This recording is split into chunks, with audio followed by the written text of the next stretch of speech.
Okay, here we are with Tomer Weller, VP of Product of Stellar. Tomer, welcome to the Defiant podcast. It's great to have you. Thanks. It's great to be here, Camilla. I'm a big fan, so excited for the show. Yay, awesome. So super curious to learn more about Stellar.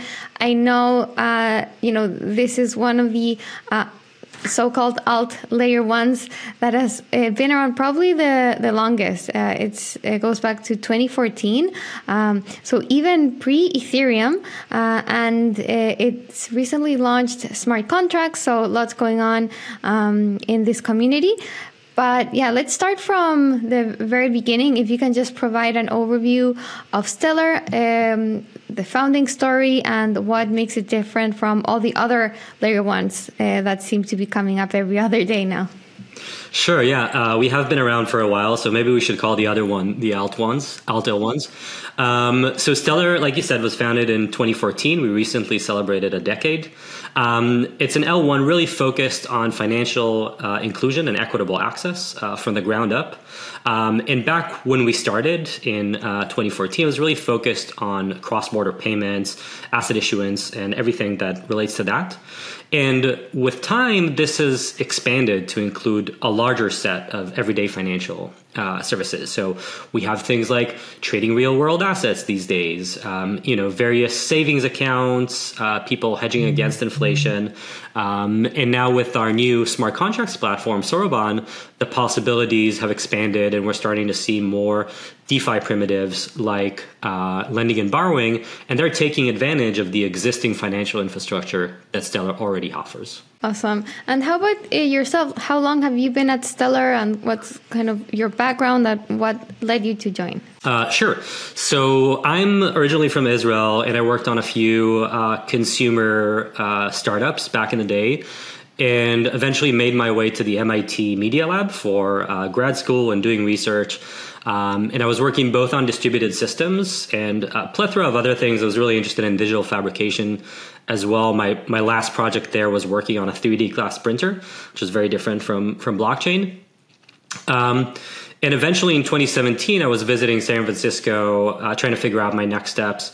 And I met up with a friend from MIT, Jeremy Rubin, who happens to be a Bitcoin Core contributor, and at the time was doing some consulting work for Stellar for the protocol. And even though I insisted that I know nothing about blockchain, I actually thought that Bitcoin was dead, to be honest, at that time, he convinced me that I'm an idiot, and I think those were his exact words.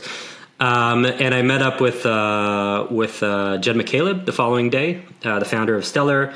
And I met up with David Mazieres, who's the actual Stanford professor who came up with a consensus protocol. And I was just really excited both about the tech and about the mission itself. And so the following week, I packed my stuff up from Boston and moved to San Francisco. And this was September 2017. Yeah, it must have been very compelling to hear this vision from, all these founders and Bitcoiners. Can you talk about the Stellar tech that you mentioned a bit more just get into the details a bit further. Sure. So, like I said, Stellar is an L1 blockchain. It's based on the Stellar consensus protocol. That is the consensus protocol, which is really what we call a proof of agreement. So as opposed to other networks in which you have basically like the currency that is being staked is either actual cryptocurrency or computational resources, with Stellar it really is based on reputation. So every validator on the network has what we call a quorum set, which is a set of the other validators that I trust. And what the network does is it actually extracts from this graph of trust a quorum intersection, and based on that, it makes decisions. And this is actually very similar to how financial institutions work and how correspondence banking works, like in which the trust is based on reputation and is transitive. So whenever you're transacting with another bank, either, your banks kind of like trust each other, or you trust some other financial institution. So you have like transitive trust between you. So that's the consensus protocol. In terms of the actual protocol itself, like what you can do on the network, like the application protocol, like I said, it was really built towards cross-border payments originally. So, we had first-class primitives for things like issuing an asset, for things like making a payment, making a trade on a built-in DEX. So there's like this canonical DEX inside of the protocol, and all the primitives you would expect from like a crypto network. So things like multi-sig accounts, hash locks, time locks, and with the years we've added more and more features, some of them for regulated institutions. For example, one requirement that kept coming up is this idea of like clawback for like super regulated assets. So that is something that we added throughout the years. We've added fine-grained permissions, again, for like the more regulated assets. We've added AMMs, I think it was 2021, with the idea of kind of like opening the network for more retail market makers rather than so we still have like the order books, but the order books are kind of like they cater for the more institutional market makers, and AMMs can cater for like the retail ones. So around 2 years ago, I would say, we finally hit this point in which we realized that in order to unleash innovation in the network, and this is what the ecosystem has been asking for, we really need to decouple protocol upgrades from introducing new types of innovation. And the way to do that is to add a runtime for smart contracts. So around 2 years ago, we started this process of adding smart contracts. We built our own runtime. It's called Soroban. We've been building this for the past couple of years in the open, and I'm proud to say that it is finally live on mainnet. We've had a phrased release approach, and as of last week, it is live. Congrats on that. That's amazing. So it's interesting that you mentioned all these use cases that Stellar had from before having smart contracts, like AMMs. You would assume that you need smart contracts in order to do that, but it sounded like that was part of the kind of like base layer upgrades that developers were doing as part of the like the growth of the layer one. But now I think is kind of the next step to, like you said, just like have this kind of neutral smart contract platform for any developer to come and build whatever they want on it. Exactly, yeah. So in the past, you could think about the protocol features as being kind of like enshrined in the core protocol. And there was no kind of like, whenever you wanted to make a change, it would effectively mean a protocol upgrade. And now with the runtime, you can deploy a smart contract.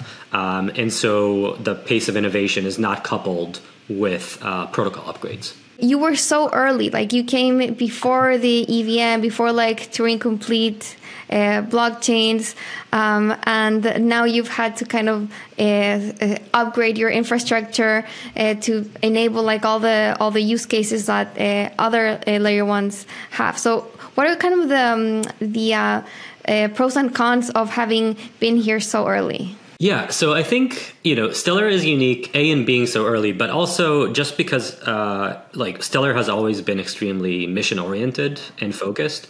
And so, if I look back at, like the early days of smart contract platforms, let's say 2018 with the CryptoKitties craze, for example, which I'm sure you lived through, I think that was like really interesting from our perspective because, we were talking with a lot of asset issuers at the time, and a lot of people that have started to look at Ethereum actually came over to Stellar and when CryptoKitties were like clogging up the network, and they were like, look, we can't build on a network that gets congested with this like ridiculous stuff. So it actually was very beneficial to us to because we were indeed so focused. But I think throughout the years, we've realized and learned that, smart contracts do allow for a specific type of innovation that we were lacking. And so I wouldn't, this is not us pivoting in any way. I think we have like a really solid foundation with the current Stellar network. We have our bread and butter, which is the Anchor network, which is this interoperable network of on and off ramps around the world, from like small on ramps or small-ish on ramps in places like Brazil and Argentina, all the way to something like MoneyGram, which is this super anchor. MoneyGram allows you to move from like USDC on chain to cash in your hand in more than 300,000 locations around the world. We have this amazing infrastructure already being used by folks, for example, like the UN, which is distributing aid in Ukraine through this network. We have reputable players like Franklin Templeton, Wisdom Tree that are issuing real world assets on Stellar, and side note, like Franklin Templeton, I think their Benji fund is over $400 million worth right now, which is the biggest in any chain right now. And so we already have this great infrastructure. It's like not going anywhere. And with DeFi, we're basically kind of like allowing people to innovate on top of that. And so at the end of the day, I think that being like a late mover here means that we have like this really established base layer. But it also means that, from a purely technical perspective, we had a great opportunity to learn from, what is working and what is not working in other platforms and other smart contract runtimes. Awesome. Yeah, that makes a lot of sense. And so then it becomes more interesting to learn why, you made the choices you did for your smart contracts platform. So why go with Rust and WebAssembly, different from, Solidity or Ethereum's and like other EVMs approach? Sure. So like I said, being a late mover really allowed us to kind of like look at the entire industry and figure out, look at everything that's out there, experiment with it. We actually had a team of engineers that were building, that were looking at different ecosystems, building smart contracts in different runtimes. And eventually we decided on WebAssembly and Rust. WebAssembly is this bytecode standard, super robust, super common. It's actually in your browser and in any browser. It was built for this extremely adversarial environment, which is the web. And we have a lot of tooling in this ecosystems, interpreters, compilers.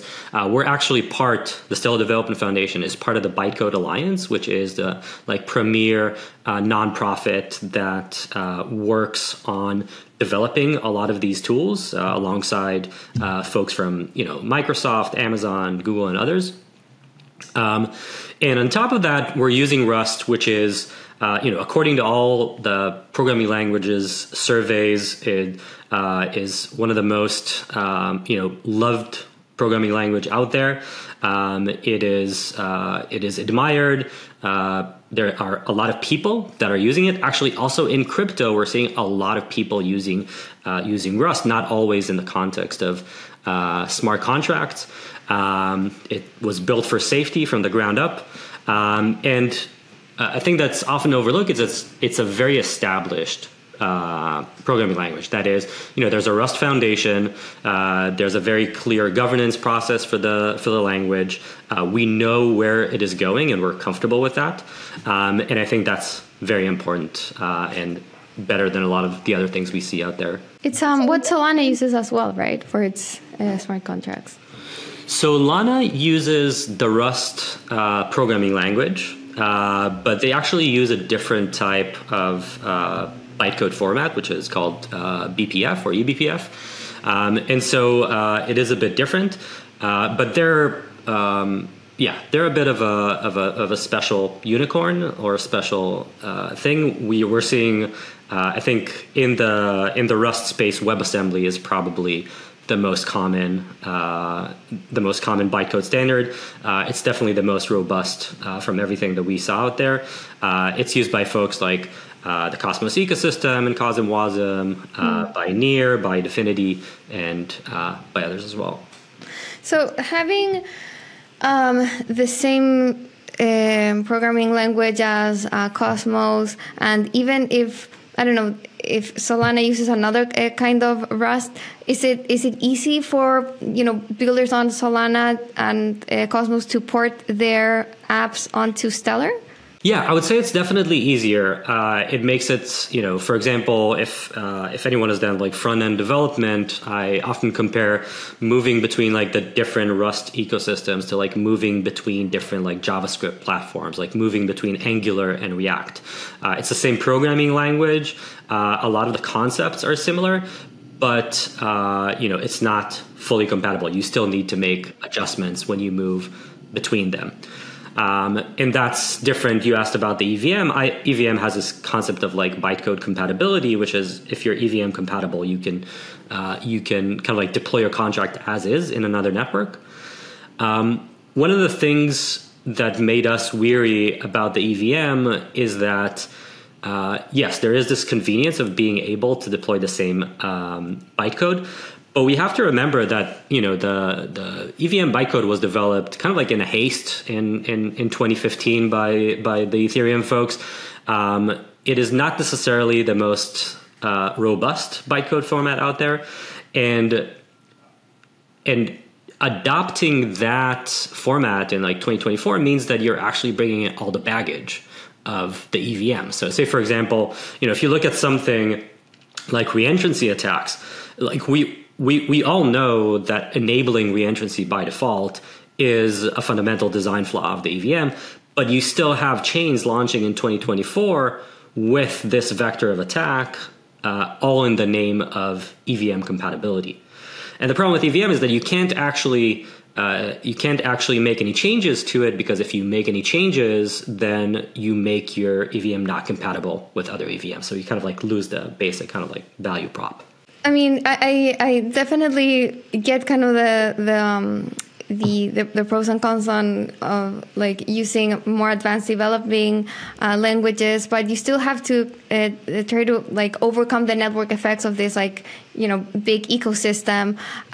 So how do you think you can attract more developers, more users over to Stellar's ecosystem? Yeah, I agree that if you look at the existing like pie of developers, there is definitely a strong EVM dominance there. And when we first started this journey 2 years ago, I think that going for like a non-EVM was probably not an easy decision to make. We made it because at the end of the day, we had a set of requirements that were important for us.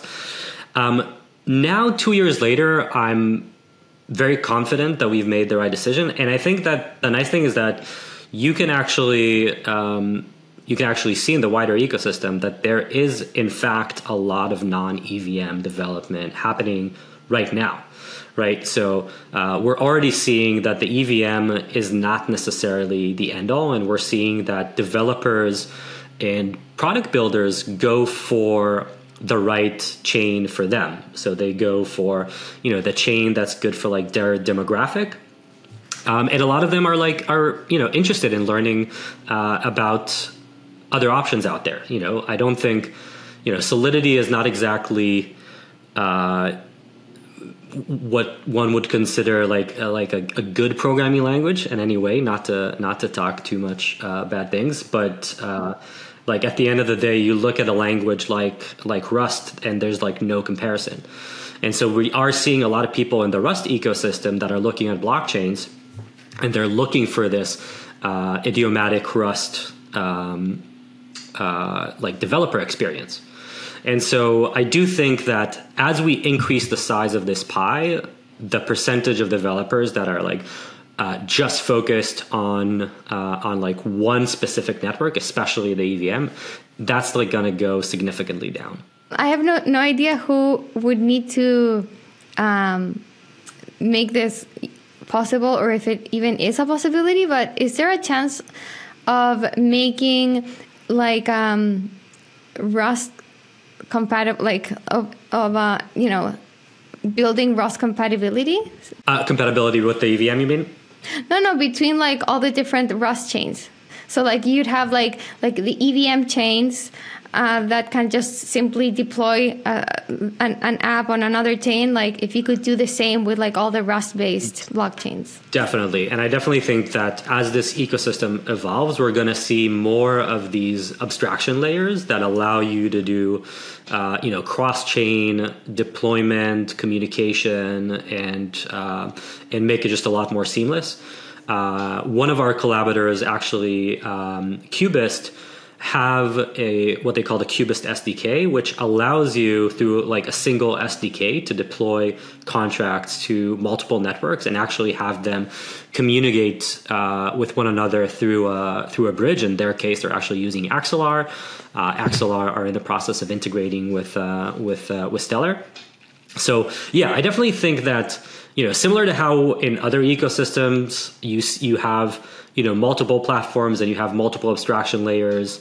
Like I look at something like like mobile development, for example, in which you have you have iOS development, you have Android development, and then within these ecosystems you have like multiple ways of writing contracts. You can write a contract to programs. You can write a program for Android in Kotlin, or you can write a program in Java. You also have these like things like React Native, which actually target different platforms. So I think there's a lot of mixing and matching that's going to happen throughout the years. And I would say being any kind of like chain or runtime maxi for the long run is like probably not the right way to go.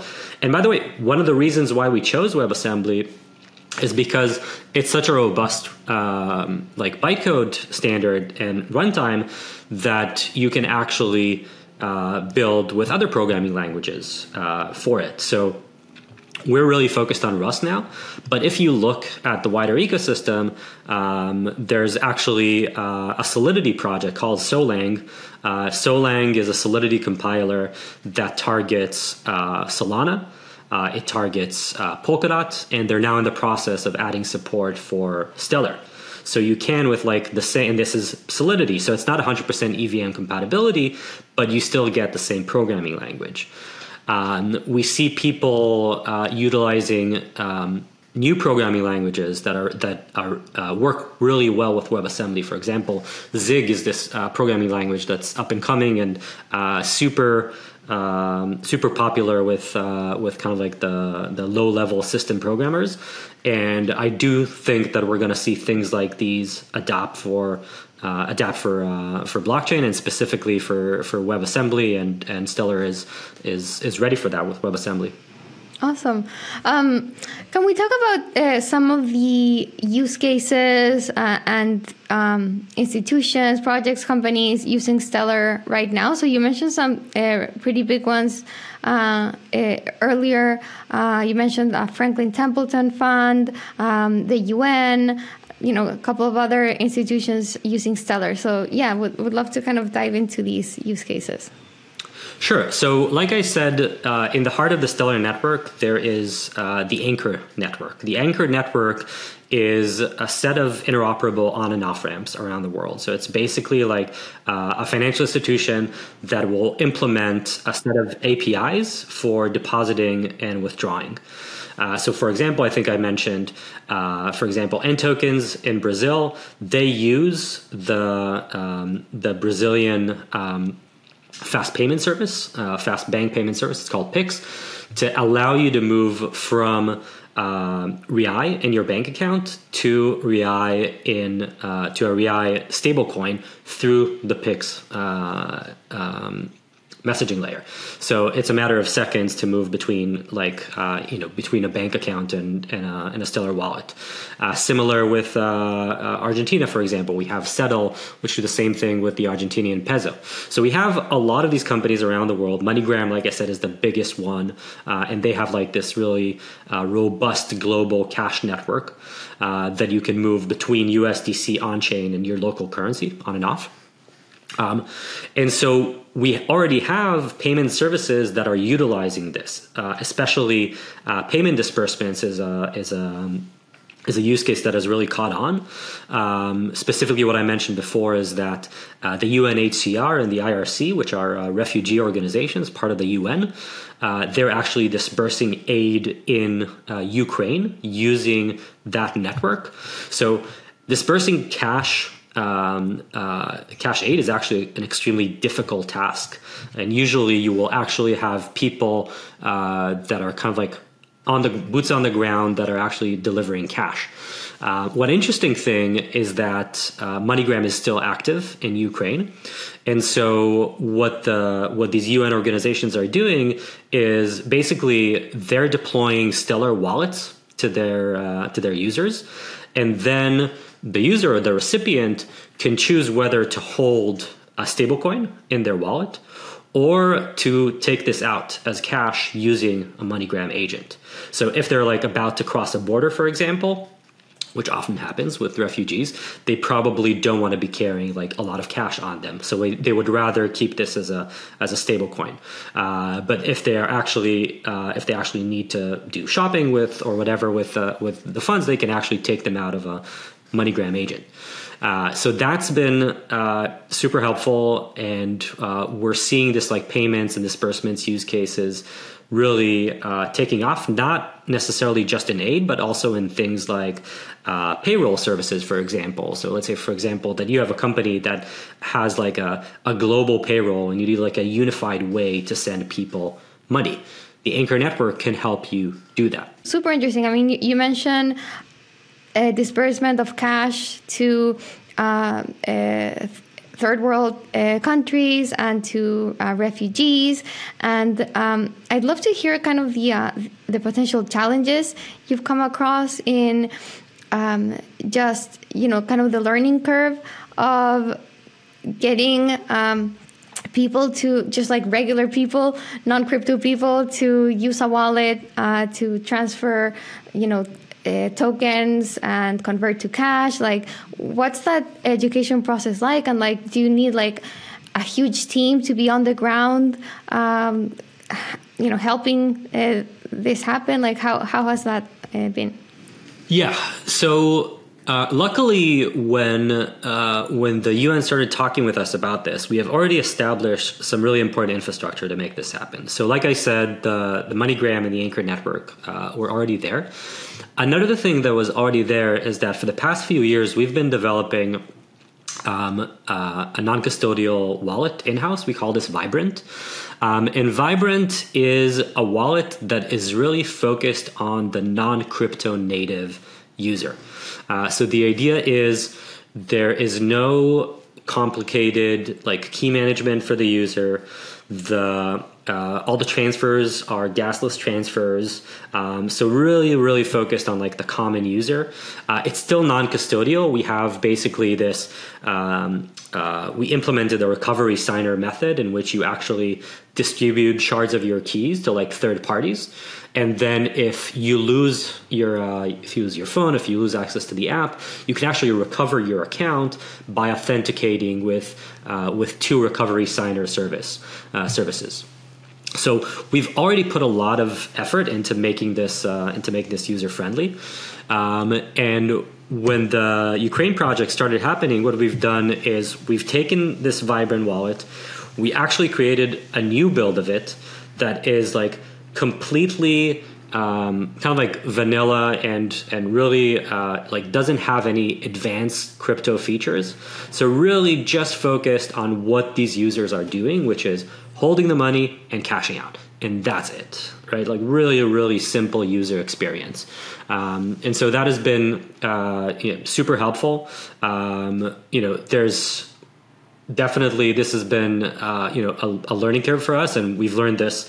So Vibrant is mostly used these days outside of the Ukraine context. It's actually used in Argentina for hedging against inflation.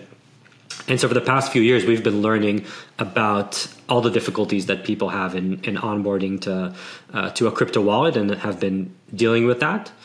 And actually, in the past, ever since the presidential elections in Argentina, we've been seeing a huge demand for like these type of financial instruments. And because there are like less regulatory hurdles these days, these things are really picking up.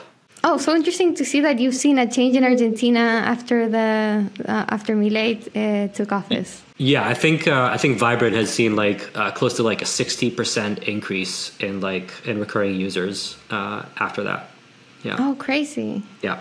I this is maybe going off on a tangent, but I'm just like passionately interested in Argentina. I lived there for a while, and I just think it's a fascinating country. So I read recently that crypto is becoming more popular than ever now because actually the black market dollar exchange rate has actually gone down since Milei took office. Well, obviously, crypto is going up, so people are wanting to buy more crypto now to protect against, to exchange for pesos, which have huge inflation problem and so on. So, yeah, interesting to see that's also helping boost your guys' use and activity.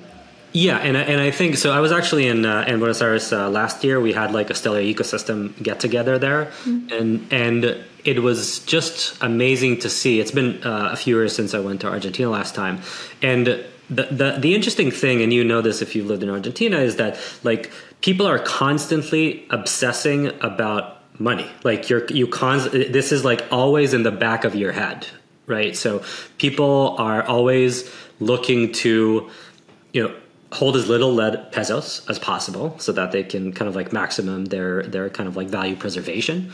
And so when you go in downtown Buenos Aires, it's like wherever you go, people are offering you like these changes, these like cash changes, cambios. And it feels wonky, right? Like you're walking downtown and like everyone's like obsessing over cash, and if you tell something that they'll take you to like a street corner to like this cambio, and it just doesn't really feel safe. And what I loved last time when I was there is that I could actually I have a Lobster wallet. It's one of the biggest wallets in the Stellar ecosystem. They're integrated with MoneyGram, so I could literally just like do an off ramp from USDC to cash through MoneyGram, and MoneyGram actually gives you the black market. Sorry, I shouldn't call this the black market. They give you kind of like the street value of USD pesos, unlike the banks, which will often give you kind of like the official value. MoneyGram uses the blue rate. They call it blue rate, actually. The blue rate, yeah. Oh, wow. Yeah. Okay, so yeah, Argentines must be going crazy over that. Yeah, and that's why it's successful there. And it was just like a really pleasant experience. Like you just you set up the transaction from your wallet. You show up to a place where the map sends you to. It's a MoneyGram location. They ask to see your passport, ask you a few questions, and you get the money immediately. Oh, wow. So you can exchange Argentine pesos at the blue market rate and get USDC in your Stellar wallet in like a physical, like safe office MoneyGram. Exactly. Yeah. Oh, that's amazing. Yeah. Okay, very cool. So that's kind of the payments cash use case, and then you were mentioning Franklin Templeton issuing a tokenized fund, I think, on Stellar. Yeah, so Franklin Templeton has Benji. Benji is kind of like their biggest on-chain tokenized fund. It's on Stellar, and I think it crossed $400 million just last week. And we also have Wisdom Tree that are active on the network and issuing more and more funds on chain. So there's definitely kind of like a big move there. And I can tell you we are at the SDF getting a lot of incoming questions from like some of these big financial institutions around how to do that. So I definitely think that real world assets are like a big use case in blockchain, and it is one that a lot of companies feel free to do on Stellar. And this, the fact that we have this track record with regulated financial institutions, the fact that assets on the Stellar network were really built with compliance in mind, and the fact that the Stellar Consensus Protocol has a kind of like a trust model that sometimes it's easier for like a financial institution to wrap their head around, because they know that at the end of the day, kind of like trust is the main currency, rather than them having to actually dabble in like, you know, cryptocurrency stake and stuff like that. Okay, so 2 follow-up questions on that. The first, like, if you can get into more detail on what those funds are. Is it like U.S. Treasury yield fund, or what exactly are they? Yeah, it's like a money market. Yeah, it's like a USD denominated money market. Yeah. Both the Franklin Templeton one and the Wisdom Tree ones? The Wisdom Tree ones, I'm actually not up to speed. I think so, but I can give you an answer later. This Benki fund is 400 million. Just like very, just fact-checking question with DeFi Llama. I'm seeing that TVL on Stellar it shows up as like 30 million. Is that something wrong with how like DeFi Llama is accounting for TVL, or?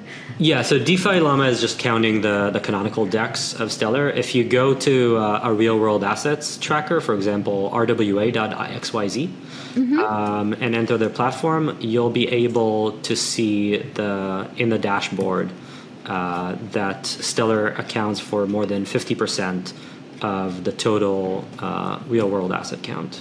Oh, wow. Oh, so yeah. Stellar has 50% of all real world assets on chain? More than that, yeah. Stellar is the biggest player in this space, yeah. Oh, nice. Okay, and then the second question I had on, you know, what you mentioned, why institutions want to tokenize funds on Stellar. So some of the things you mentioned, kind of this permissioned aspect, the clawbacks, all of that. So those, you know, are probably great features for institutions, but could somebody, you know, make the argument that is making Stellar less censorship resistant? Like, can an institution or a government or somebody come in and say, you know, you have this, you know, capabilities of making someone, you know, revoking somebody's access to the chain or clawing back funds? So yeah, does that kind of go against censorship resistance? Yeah, so I think that there's a spectrum here, and Stellar allows the asset issuer to decide where on the spectrum they're at. So if you're on Stellar as an issuer, you can issue an asset that has like no restriction. You can kind of like turn off all of these like flags so that it's not allow listable, it's not deny listable. It's just kind of like an open asset, and you can guarantee to whoever holds this asset that no admin action can actually be done on their balance. So you can have it on that end of the spectrum. If you and then we have all these different flags that an asset issuer can choose around their asset. So they can choose to have an asset that is kind of like deny listable, which means that the issuer can actually revoke your trust line or your balance. And by the way, this is actually very common in stablecoins across the ecosystem. Even, you know, USDC on Ethereum can be your balance can be revoked by Center or by Circle, right? So at the end of the day, it's part of the game if you're like a regulated entity. And on the kind of like the most extreme end of the spectrum is the heavily regulated assets. So these are things like equities, for example, or securities. And in order for their issuer to be compliant, they must provide some facilities like clawback. But again, it's up to the issuer to decide, and it's visible to the user whether my balance is actually clawbackable or not. And in other ecosystems, we do see there are some, EIPs around kind of like more advanced regulated assets in Ethereum that at the end of the day, this is what they implement. So in Stellar, it's kind of like, you get what you see. It's there from the ground up. It's up to the issuer to make the decision on like what these flags are, and it's up to the user to make the decision is in like what am I willing to hold. I'm curious, with the recent Denkun upgrade on Ethereum, and also just this ongoing conversation about having a layer 1 and a layer 2 ecosystem, or having a monolithic chain, or having a composable chain. What camp is Stellar on in this discussion? That's a great question. I'll do this 2 parts. First of all, let's talk a bit about the Denkun upgrade and kind of how this actually validates some of the design decisions that we've made with smart contracts, and then maybe we can have a more philosophical conversation about scaling strategies. So I think obviously the Denkun upgrade and the main EIP there is EIP 4844 has gotten a lot of attention for enabling L2s. But I think that if you kind of peel off the L2 use case for a second and look at what the actual product they launched is, then there are kind of 2 main things there. One of them is this idea of transient storage, right? This idea that actually kind of not all storage, not everything that we store in a blockchain needs to live forever. And this is especially important for for proofs or optimistic rollups and stuff like that. And so they've basically built a blob store that allows you to put a bit of information. It's called a blob, and it's there for effectively 18 days or around 18 days, right? So transient storage is actually something that's super valuable, and we really think it's important. And actually, with Soroban, with our smart contracts platform, we actually allow developers to store information. We call these temporary ledger entries, and you as a developer can choose how long it will be stored for. For example, let's say that you have an Oracle price feed data, and that data might actually just be relevant for 10 minutes or for an hour, right? So it doesn't need to live on the ledger forever. So you can say, hey, I just want this thing to live for 10 minutes, and then you will pay proportionally. So you will pay just a small amount of rent for these 10 minutes rather than paying for something that lasts there forever. So I think there's a lot of use cases for that around oracles, around various for example, bridge transactions that are only valid for 24 hours or something like that. You just don't need that data to live there forever. And we already know from the Ethereum ecosystem that if you just allow state to grow unbound, then eventually you start running into problems. So I think that transient storage is one aspect of it.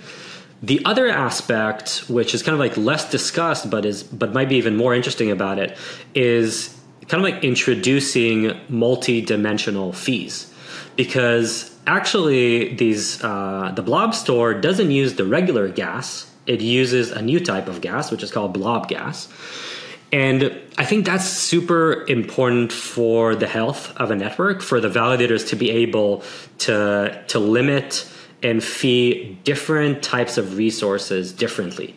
So the blob store actually has completely different limits than the regular gas limits. There's a certain amount of blobs that you can store in a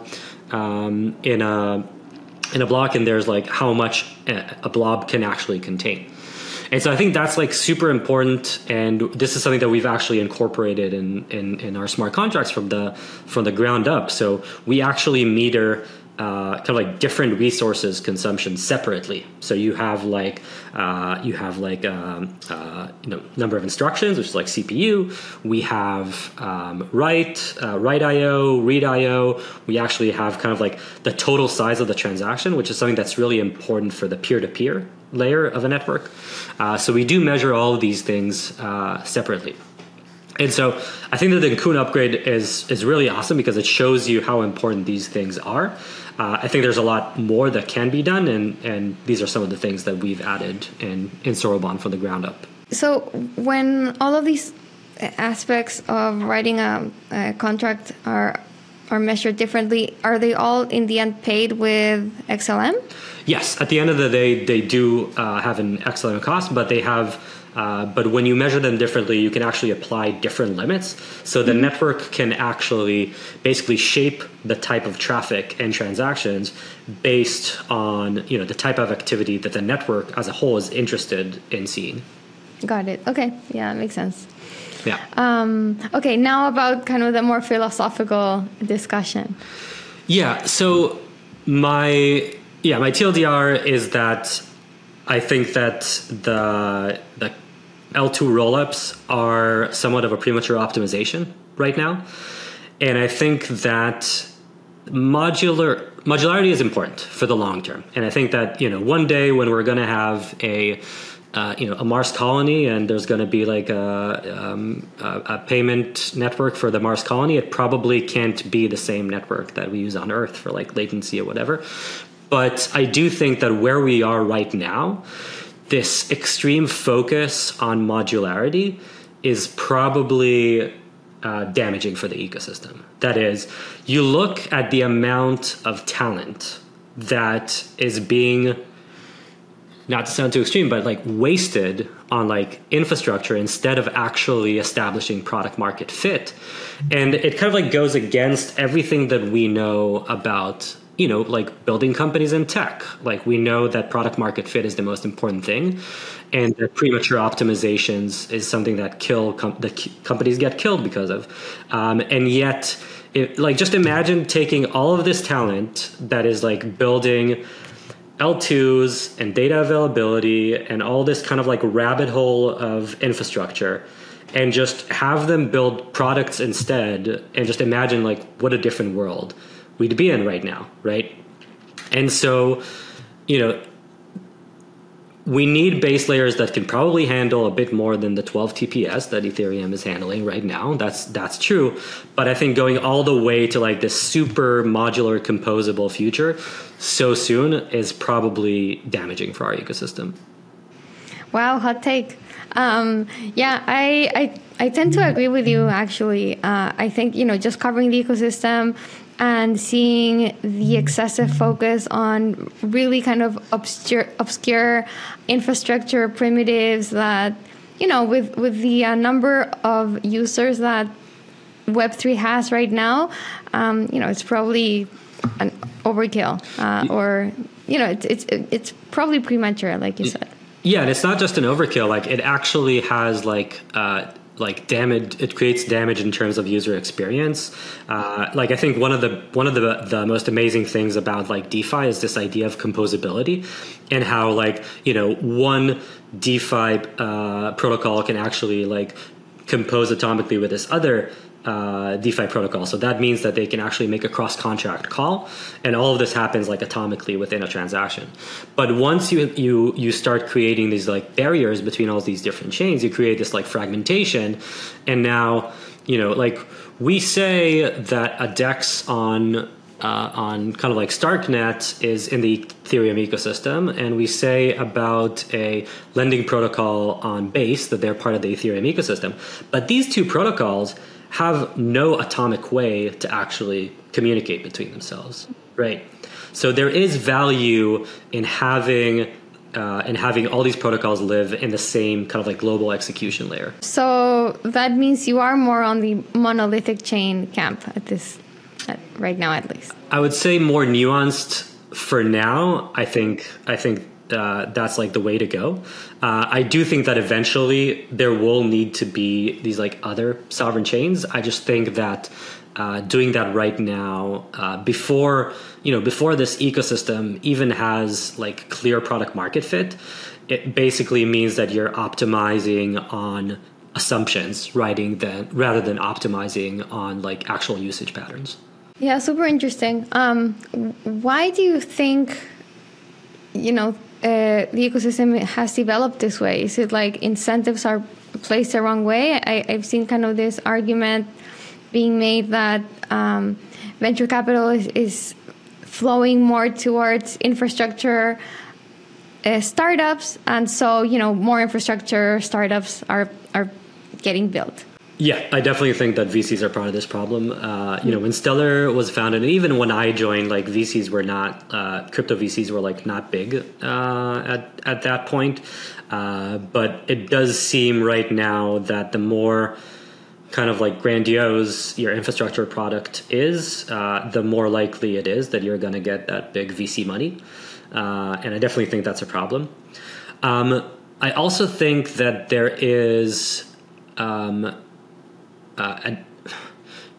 there's a governance issue with kind of like with the more like veteran networks, and I actually think that this is something that Stellar has like done really well, which is Stellar actually has like basic like protocol primitives for how to upgrade the network, and I think that Ethereum was not really built with upgradability in mind, not from a technical perspective and not from like a social governance perspective.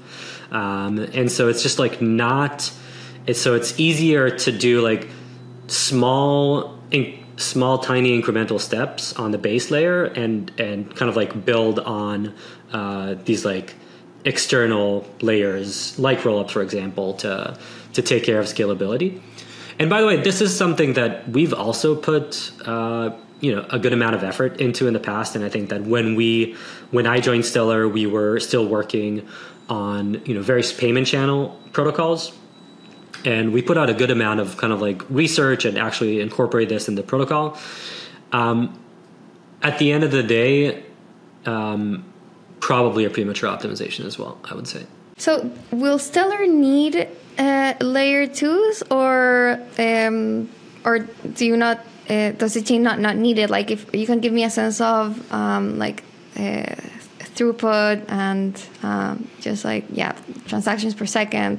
Yeah, I think that, eventually if you want to, I think, the number that people like to throw around is Visa that can do like 27,000 TPS globally. Obviously for that number, it's going to be very difficult to have like a monolithic network. Stellar does work at scale right now. Our current limit, which is actually configurable, is 1,000 transactions per ledger. A ledger closes every 5 seconds, so our limit is around 200 TPS right now, and we sometimes hit that limit, and that's okay. It's kind of like a natural way, and I think that any sufficiently like cheap network that has sufficient financial activity is going to be working at its limit, and it's up to like the fee market to make sure that the transactions that are important are making it, rather than arbing for like a few cents here and there. So we're already working at scale. Soroban is kind of like an additional execution layer that we've added to Stellar, and so we're kind of like slowly ramping it up. Right now, I would say that Soroban can work at like an Ethereum scale, which is not a lot, but that's on top of the existing transactions that you have in Stellar, and we're slowly ramping this up. We've actually built Soroban from the ground up to support parallel execution, and so this is a project that we're working on and will launch later this year. We've definitely we're building the type of ZK primitives into the network that should allow you to build complex ZK constructions, whether it's for like privacy concerns, or like a privacy construction, or like a ZK rollup style construction. I definitely think that ZK rollups still have a lot of way to go before actually delivering on the type of like scalability and decentralization promise that people are talking about. But I do think that we will get there, and so that's an option. Is this something that we're like actively pursuing right now? No, I think there's a lot of value in having like a shared execution environment. And so for the foreseeable, for the short and midterm future, we're really focused on scaling Stellar and Soroban themselves. Okay, so with shared execution, does it mean that Soroban is handling like smart contracts, and like the base Stellar chain, I guess, would be handling just like XLM transfers, like non-smart contracts? Yeah, so it's important to remember that this is Soroban is not an L2 or something. It's part of the core protocol itself. So when you submit a transaction, you can submit a transaction to use one of the existing around 20 basic operations. These include things like making a payment, issue an asset, configure your account in like various multi-sig ways, making a payment through the DEX, put an offer on the DEX. So all of these operations that have existed for many years are still there. They are very cheap, both from a transaction fees perspective and also from the validator perspective. Just like running them is very cheap because this is like super optimized low level code. And then we have, that's kind of like the fast execution lane. And then we have the a bit slower execution lane, but that is the Soroban smart contract. This is basically you submit a function invocation, and then the runtime will set up like a WASM context for the contract that you're invoking and run it for you. So this has like more sophisticated fees metering, in which, like I said before, we actually meter like different aspects of the resources that you're consuming. And so that's kind of like the Soroban. But at the end of the day, these are like multiple execution layers. They run on the same software, the same validator. This is not, there's no kind of like new trust assumptions or anything like that. Got it. And to become a Stellar validator, what are the requirements? Like, do you need like really like sophisticated hardware, or like how much would it cost to become a validator? And also, what sort of incentives do validators get? So there were a few questions there. First of all, to run a validator, anyone can run a validator. It is, the hardware requirements are very modest. So like an average low tier AWS machine is good enough. I think an M2 was like at the time, but I think the naming there has evolved a bit. So it doesn't cost a lot. That's in terms of running a validator. Like I said, Stellar Consensus Protocol requires you as a validator to actually point at to configure other validators that are part of your trust quorum. So just by setting up a validator, you haven't really kind of like changed the trust game of the network all that much until you actually have other validators pointing at your validators as well, and that's more of like a social construction than it is a technical construction. So in terms of cost, very low. In terms of incentives, there are no on-chain incentives for running a validator.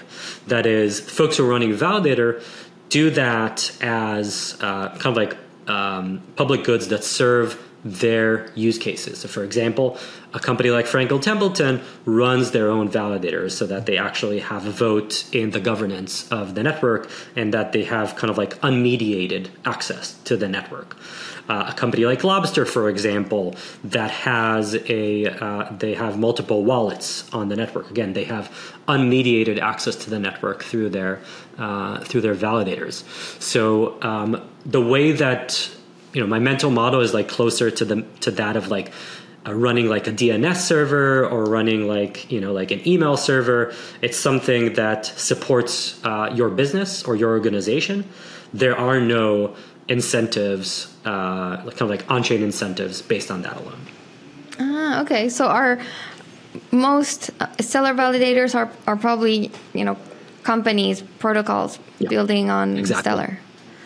Interesting. Yeah. And to have to be part of this trust network, like you said, it's like a social construction. So like, say, I don't know, I'm like another fund, or maybe I'm a DEX and I want to get Franklin Templeton funds on my DEX. I maybe would approach them and be like, hey, like, I want to be part of this ecosystem. Like, will you point your validator to mine? Is that like how it would work? So I think there's like a distinction here between the application layer and the consensus layer. So I think in terms of like, the flow of funds and like being able to interact with other accounts, that's kind of like in the application layer, and it's completely open. Anyone can, pretty much kind of like submit any transaction that, complies with like the basic rule set of the blockchain.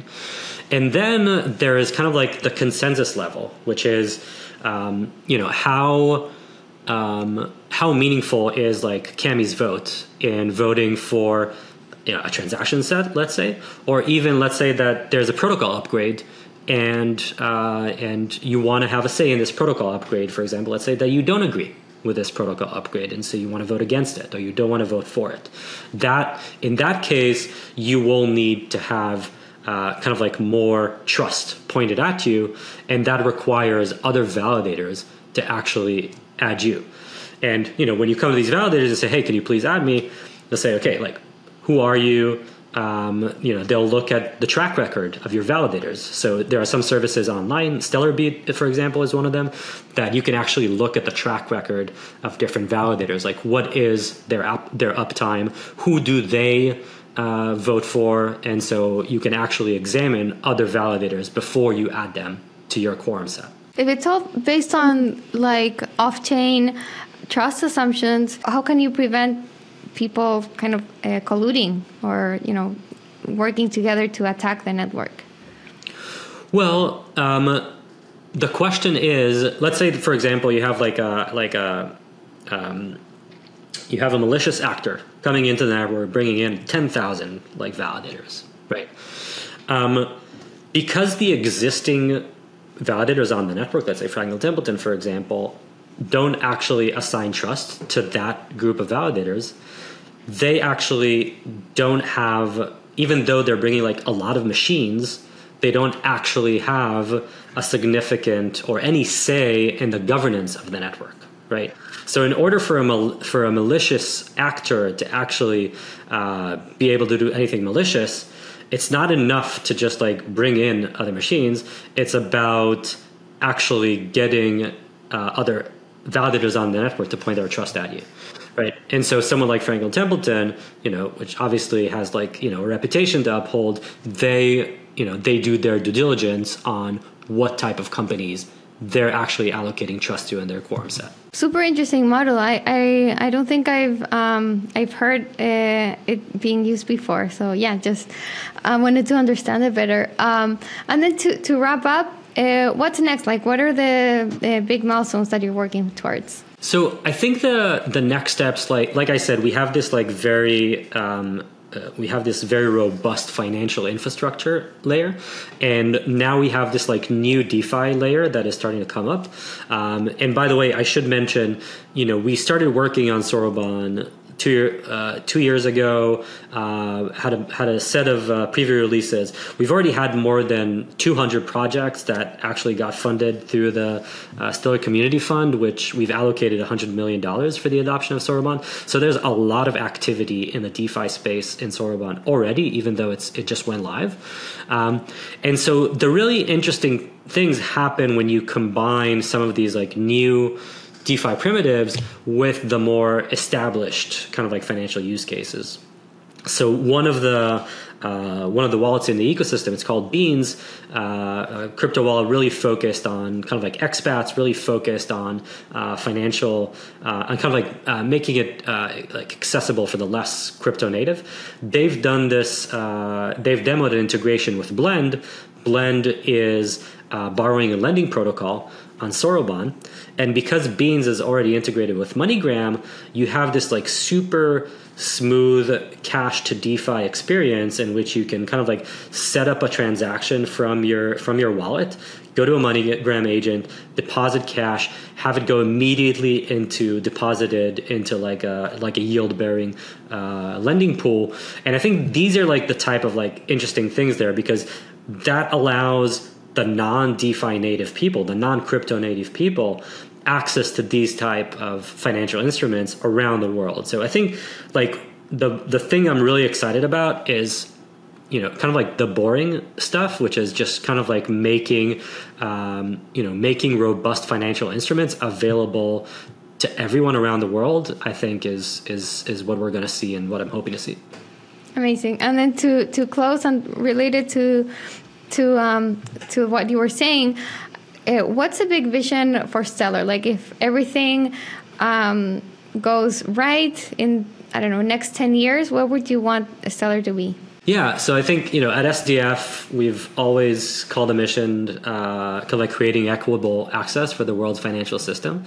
And I think that regardless of what we do, whether it was like, cross-border payments in the beginning, real world assets, then now what we're doing with DeFi, it's all catering to that. So at the end of the day, I want to see people, around the world, doesn't matter which background they're coming from, to have the same kind of like access to financial instruments that, you in Brooklyn and myself in Santa Monica here have, without any kind of like borders or barriers. I love that vision. It's what got me into crypto in the first place. Tomer, it was so great having you on the show. Thanks so much for, getting into all the details of Stellar. Really interesting stuff, everything that's happening in this ecosystem. So we'll definitely keep covering you guys. And yeah, thanks again for coming on. Thank you, Camilla. Have a great day.